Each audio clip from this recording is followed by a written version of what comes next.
Aссалаумағалейкум достар. Мына біз тағы да коптамыз. Бүгін бізде қатты жел тұрып тұр.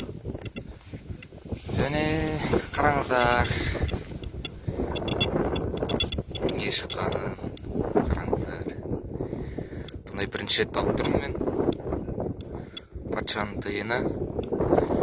Николай Патшаның 1868 жылғы 20 копейк. Бірінші рет 1819 ғасырдың тиын бірінші рет тауып тұрмын. Менде көбінесе 20 ғасырдың тиындары ұшатын. Ал мына бірінші біздегі ең бірінші 19 ғасырдың тиыны 20 копейк. Мына артында жағдайы да өте жақсы.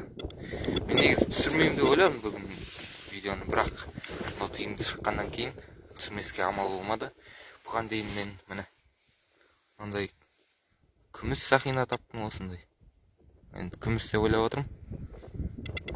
Қараңыздар.